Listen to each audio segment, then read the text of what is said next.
Good morning, good afternoon, or good evening. I was going to say good day because I don't know what time it is in your part of the world. Welcome to the Exeter web seminar on proof test planning, data collection, and analysis. I think proof testing is a problem that is perhaps bigger than we realize and needs a lot of work, and that's why I hope we can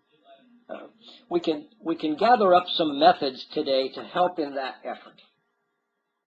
I'd like to make sure that everyone knows that audio is provided by PC. As soon as I get this text working, I'll just make a little note.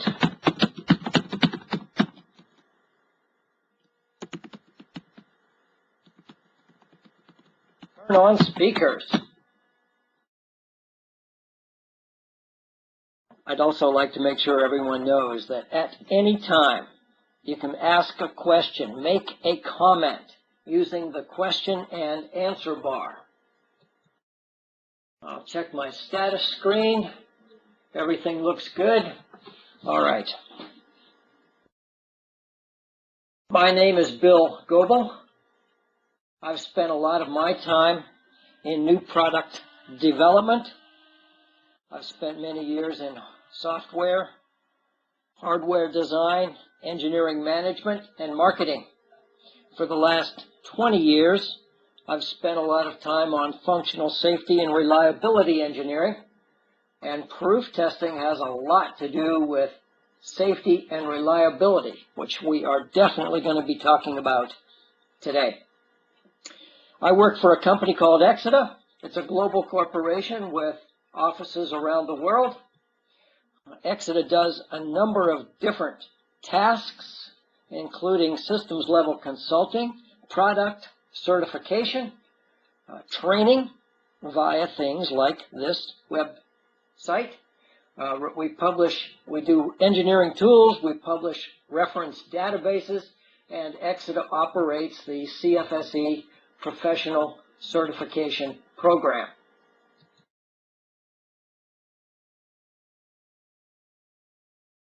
Exeter delivers a full set of engineering tools focused on the IEC 61511 safety lifecycle. And a number of our tools have to do with proof testing, as we will be talking about.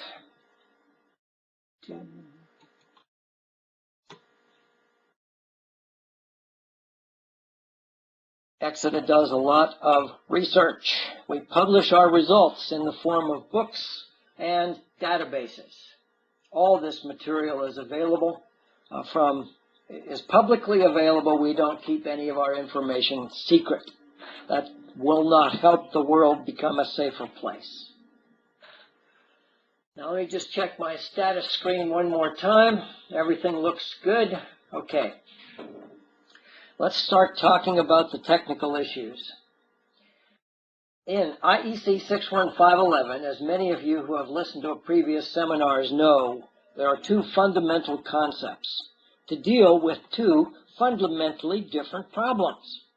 Systematic faults or design mistakes are dealt with via detailed engineering procedures, methods to prevent mistakes. Hardware failures and random failures are dealt with by probabilistic performance-based design, which means we must estimate the probability of failure over the entire lifetime of a set of equipment. Now that last phrase is what's important. We don't just estimate probability of failure after initial installation. We need to do our estimates and our calculations to cover the entire mission time. Mission time is a term used by reliability engineers to describe the total amount of time that a set of equipment is in service.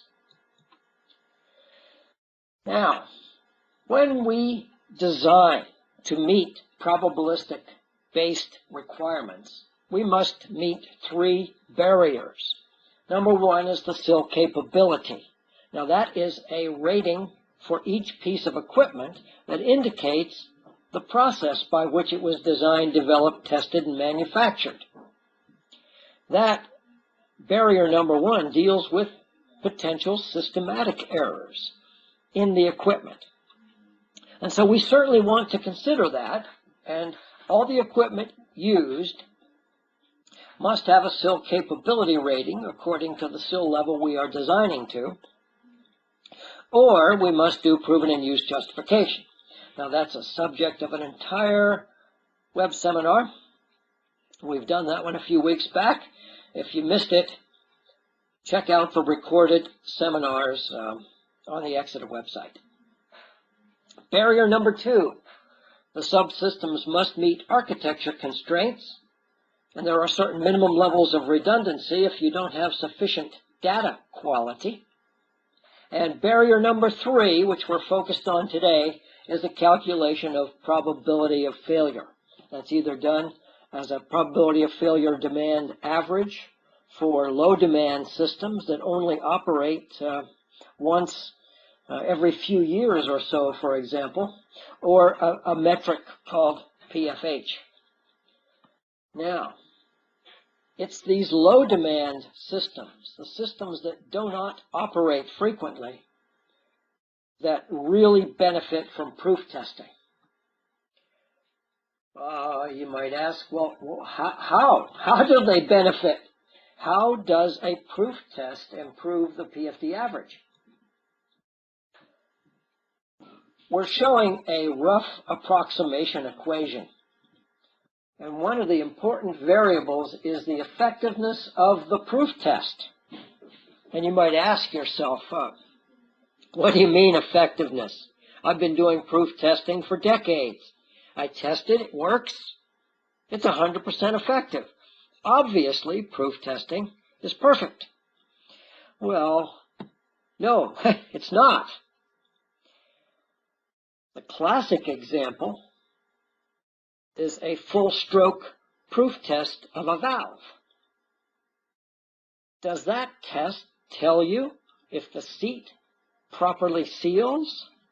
Answer, no. If you only observe that it does a full stroke and you do not perform a leak test, you don't know if the seat leaks or not. There are many, many other examples in sensor systems and even some in logic solvers.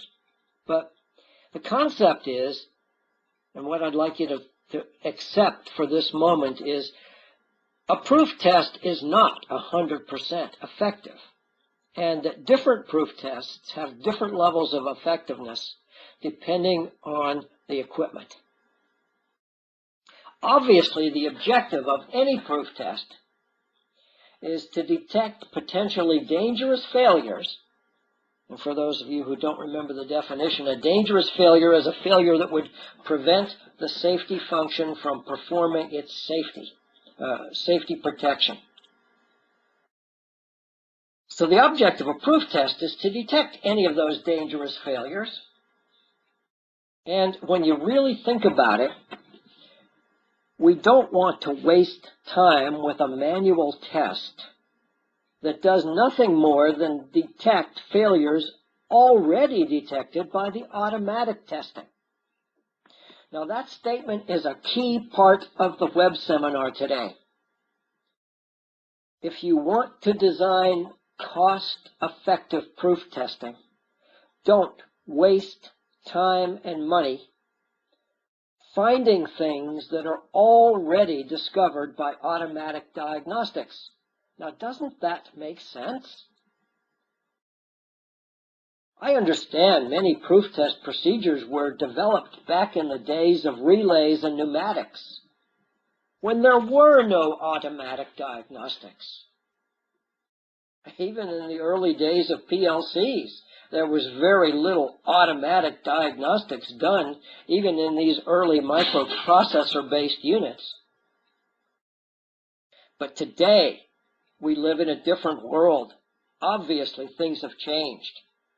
Automatic diagnostics in some pieces of equipment are very effective and can detect a large number of failures.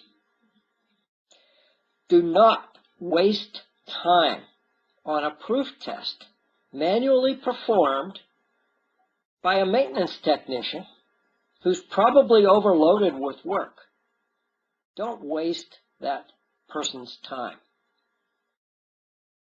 We also want to detect if the automatic diagnostics are still working. That's a failure rate we call AU, annunciation undetected. Annunciation means a failure detected and annunciated by an automatic diagnostic. Obviously, a perfect proof test will detect 100% of all the questions. I see a question popped up. Thanks so much for typing in a question. The question was, operational lifetime is not clear. If a plant is designed to work for 30 years, do I have to consider 30 years as the LT? Very good question. Thank you. Operational lifetime in this example could be 30 years, but if in fact it's the operational time interval where you depend on the equipment working. If, for example, you do not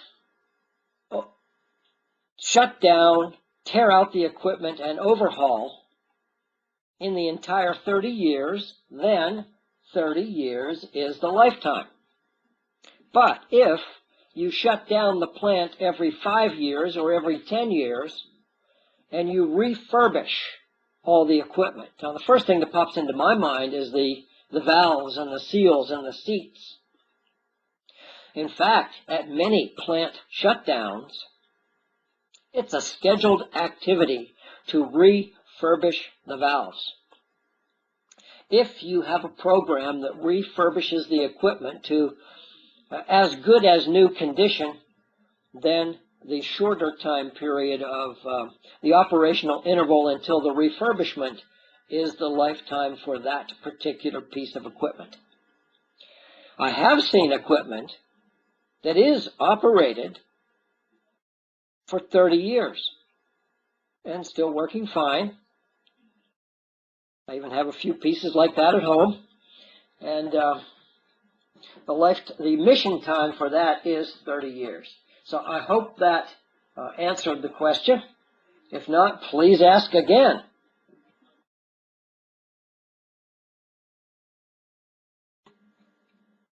If we want to design a proof test that is optimal, we don't want to waste maintenance technicians' time.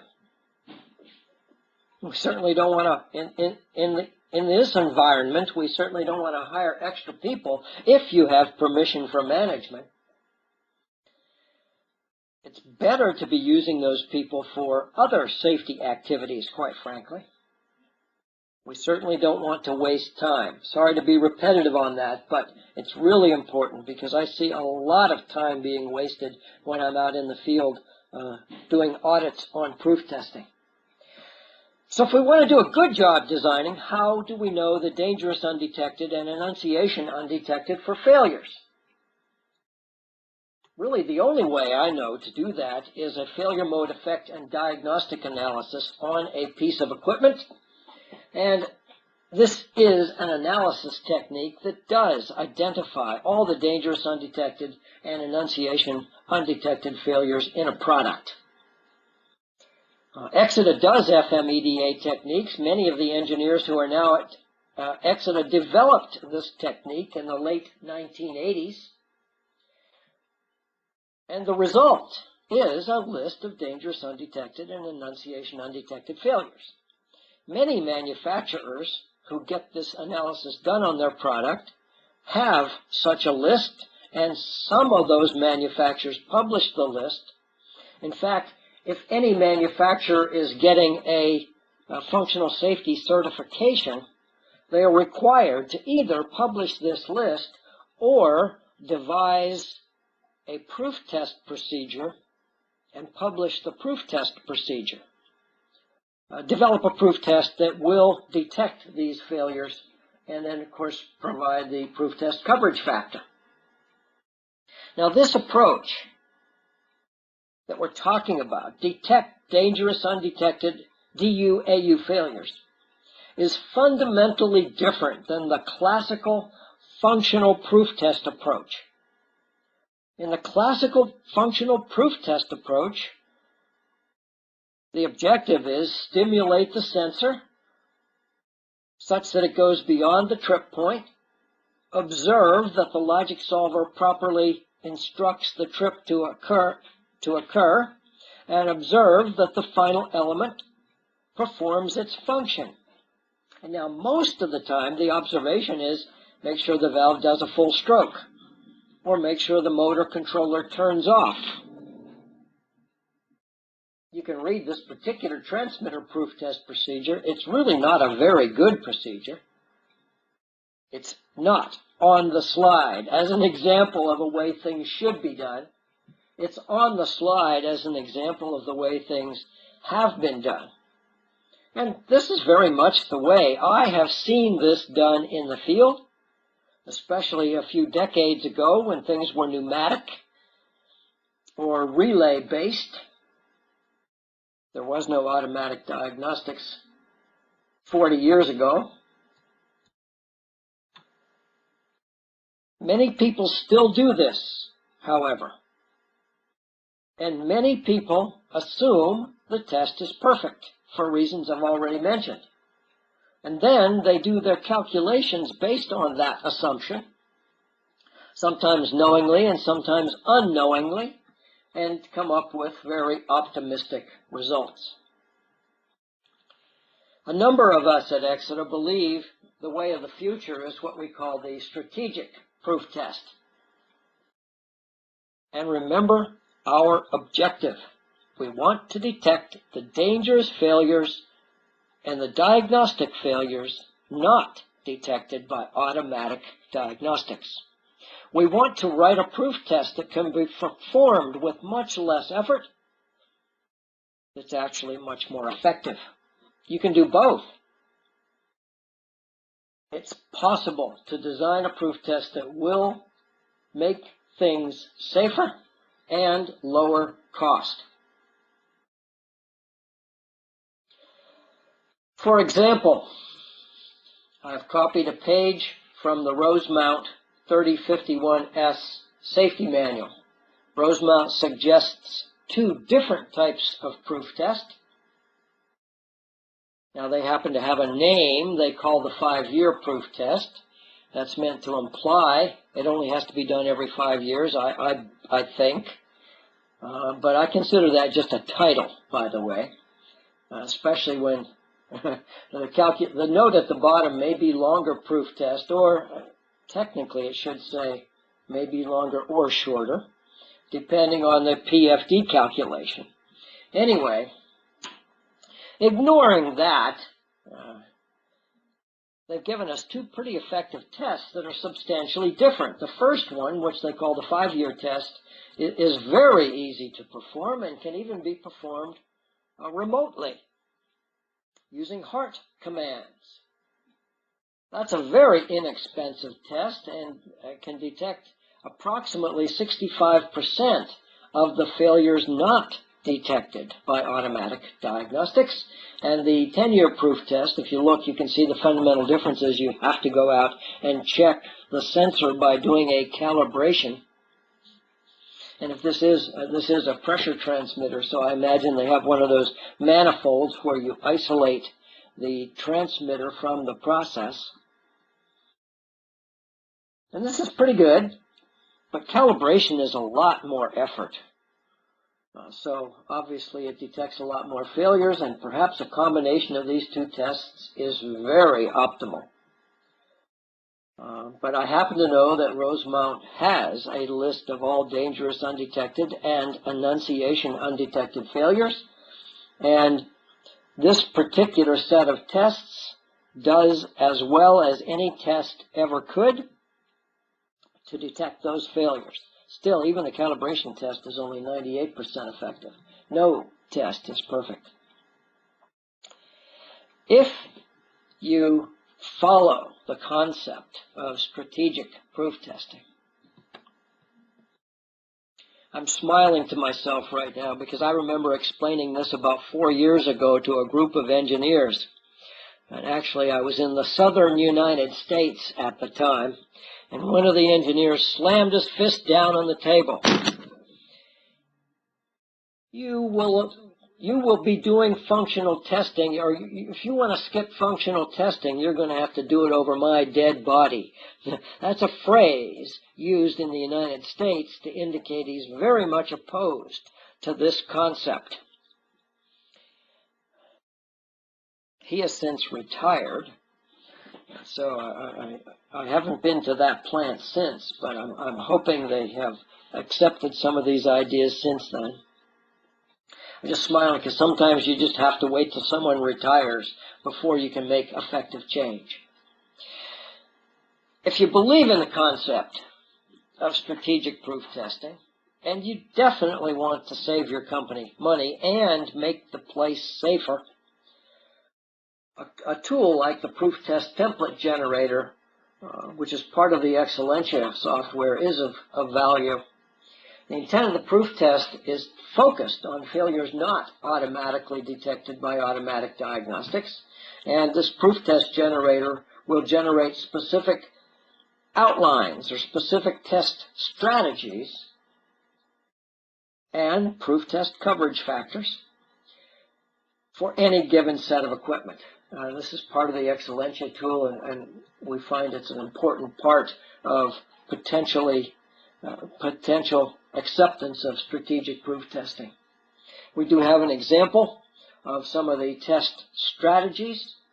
These aren't meant to be detailed, but given the information in a SIF design, including tag numbers and potential proof test intervals as verified by the PDF average calculations, this is an excellent means to effectively implement strategic proof testing.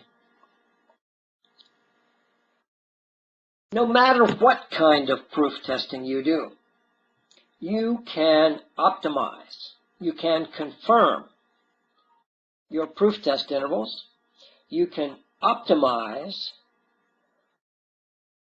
by collecting failure data. Now, the intent here is collecting failure data based on the proof test. Why collect that data? If you look at the application, the proof test data will sometimes show instrumentation incompatibility, which leads to high failure rates, which you may not have known when doing the PFD calculations. So there's two things here. Number one, if it's truly an incompatible set of materials, if the chemistry of the process causes the material and the instruments to fail, then we need to know about that so you can change the transmitter type, change the materials to substantially reduce the failure rates. Now, why would you do that?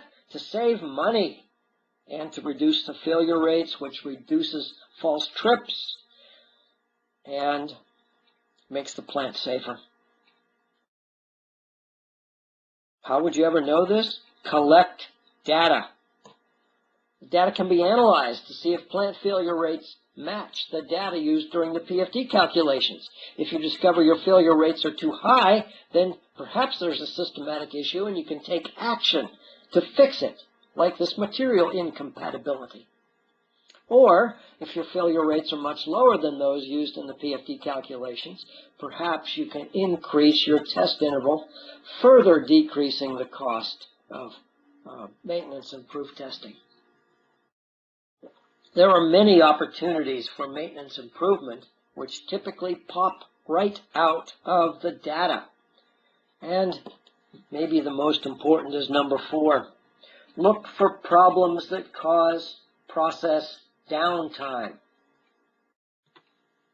Anybody who's ever lived in a petrochemical plant, especially one that's running with low margins and high capacity, understands the serious economic impact of lost production.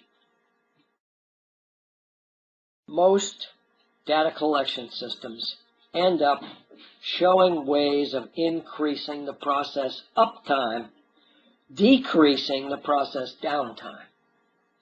Data collection systems are there to save money, especially due to lost production. So there's a lot of incentive to collect data, not only shutdown data, but proof test data. But the trade-off is the cost. We need to implement a system of collecting data that doesn't cost very much. It's tough to propose hundreds of thousands of dollars to set up an SAP database for this. Although, quite frankly, I think that money would pay back very quickly. It would be better if there were a less expensive way.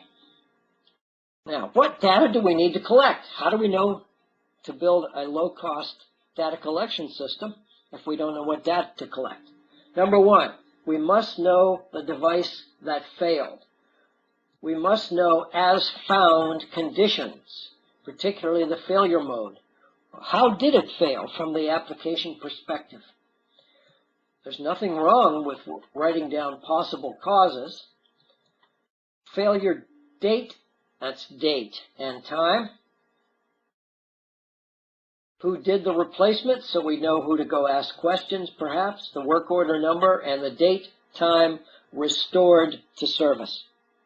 Now, this is not much information, but from only this data, failure rates can be estimated and valuable information can be extracted. Let's dig in a little deeper. What do we mean the device that failed?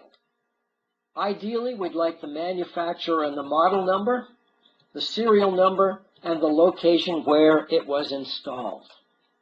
Why? In the long run, we want to track the lifetime of a particular instrument, even an instrument that it's used in multiple locations.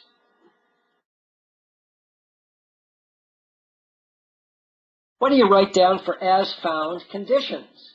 Was it merely out of calibration? And that's important. Even if it's only out of calibration, you don't just recalibrate and put it back in service without writing down. It was out of calibration and I had to recalibrate it, because that indicates a potential long-term problem. What happened to the output? If we think about a transmitter, did it go full scale? Did it go dead? Did the current output in a two-wire transmitter drift? Was physical damage evident? What's the condition of the wiring? Corroded, abraded? These are all things that are important to record in terms of as found conditions. Was it a failure or not? Any correlating stress events, any information that might be useful later, can be written down as possible causes. We didn't say proof, we just said any factual information that could be relevant, there should be a place to record that. Failure date and time.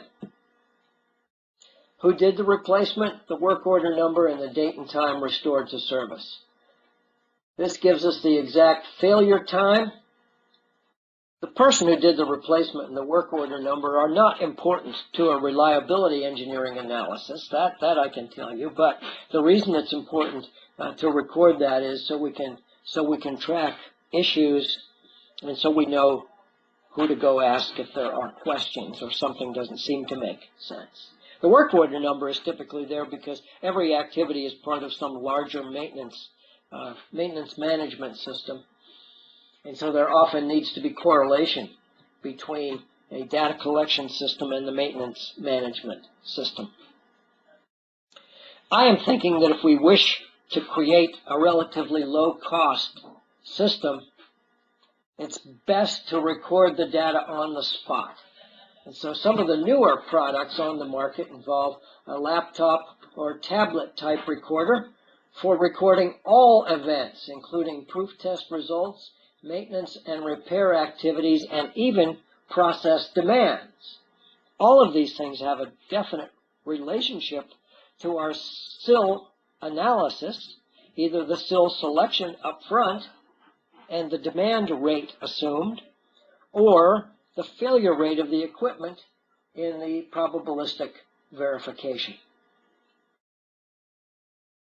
It's very important that the information be set up ahead of time. Databases are all pre-configured per international standards.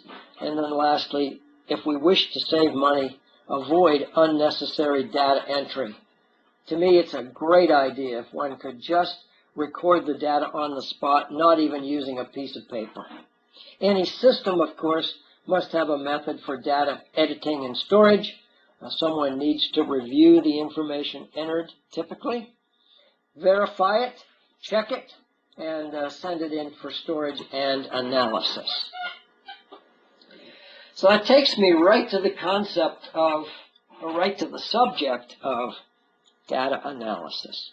What do you do with a set of hundreds or thousands of proof test results? Well, there are a number of well-prescribed and well-used methods. The quantum response method has been around for several decades. We have absolutely used that at Exeter, especially when a lot of the necessary information was missing. One of the problems we had with it was it's a curve fitting technique where you line up data points on a scatter diagram and use a number of tools, either visually or mathematically, to fit a curve to the scatter diagram. Best fit, least squares. There are a number of algorithms. Quantum response uses another algorithm to fit a curve. One of the problems is often you will find, given missing data, that more than one curve fits the data, and they are equally likely according to the analysis. And then, of course, a human being has to pick which one of the curves is the correct one. And that can be hard sometimes. The SSC method, which is actually an expansion of quantum response, was developed by Exeter a few years back. We do have white papers describing it in detail on the Exeter website. It also uses incomplete data and does a curve fitting technique, but it uses known failure rate patterns for particular products to select which curve is correct. One key is good quality data. Obviously, the better the data, the better the results. Let me just check the questions again. Nothing new? Okay. I'll remind you, any questions, please type them in. Any comments, please make them. If you feel very passionately about something, type it up. One of the key elements in the approach that we use to analyze data at Exeter is the predictive analytic approach. I must say we're quite fortunate in having done dozens and dozens of FMEDAs on a wide range of different product designs, resulting in sets of data that can be used to characterize a particular product. The predictive analytic model, which is a direct result of dozens and dozens of FMEDAs on a particular category, gives us a failure rate range. For any given product type, the failure rate really should be between X and Y. The failure modes should be A, B, C, D, E. The useful life range should be between 10 years and 25 years. Given that particular benchmark, any set of field failure data can then be analyzed with our statistical signature analysis and compared to the benchmark. The benchmark provides a mechanism of determining which of several curves is the best fit for the data. And it also gives us a measure of the quality of the field failure data. If the data is in range, it's highly likely that it's correct. If it's not, then one must find why not. And maybe the data quality is the issue, maybe the definition of failure, maybe the data collection process, or maybe it's a legitimate expansion of the predictive analytic model. One of the things I could draw is, of course, the feedback from these differences goes back into the predictive analytic model, making it stronger and better every year.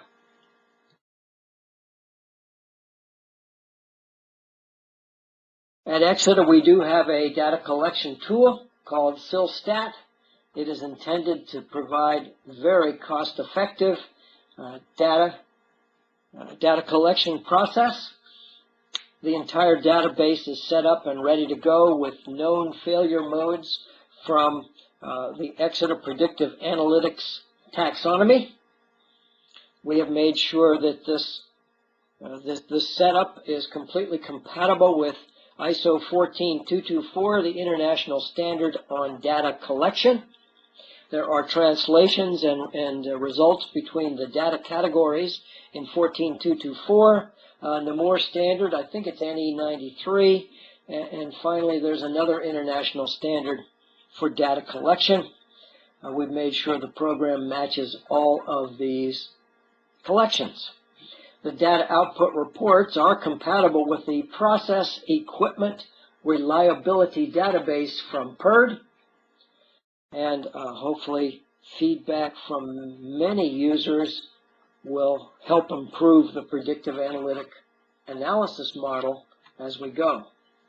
The fact is, data analysis is a service. It takes a human being to properly analyze data, to resolve any issues between the predictive analytic benchmark and the field data, and take care of anything that would impact the quality of the data. Now, why do you care about the quality of the data? We're talking about safety. If you have a machine that generates an exceptionally low failure rate because your definition of failure is different than normal, then you will fool yourself into thinking your plant is safer than it is. I have seen some cases where data from a field data collection system was used to increase proof test intervals when in fact they should have been decreased. Data quality is important. That's even discussed in the new issue of 61508. We discussed that last week in the web seminar then. Let me just double check questions again.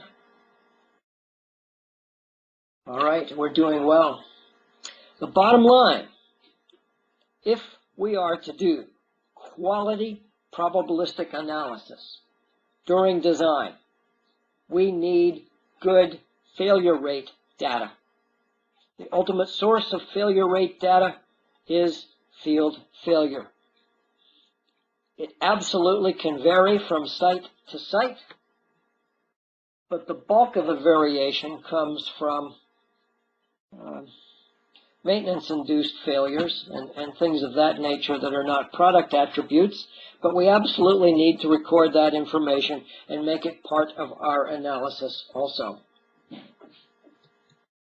Given a good system for data collection, we can design proof tests that are far more effective and take less time. Give it some thought. If you have any comments or questions, first of all, please don't hesitate to ask right now. Later on, if you have a question next week or next month, please don't hesitate to send me an email. I've typed my email address on the top of this slide. I can get you back an answer about strategic proof testing. If there is interest in having a proof test process review, give us a call. I'm pretty convinced we can help you, as we have helped others, optimize their proof testing by using the strategic proof test approach. We can also help people set up data analysis systems that will be very effective and hopefully easily pay for themselves. All right, any other questions right now? Please go ahead and type. I'd like to remind you that a good data collection system in combination with predictive analytics can do an excellent job in optimizing your results, which means saving you money. That's what it's all about. Any other questions right now? I'll leave it here for the moment. See if any other questions pop up on the screen.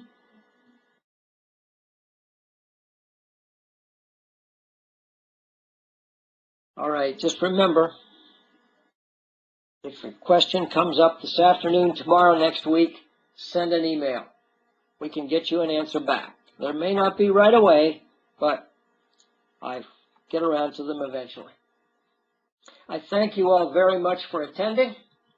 I hope you found this to be of use. Stay tuned for further Exeter Wednesday web seminars. Goodbye.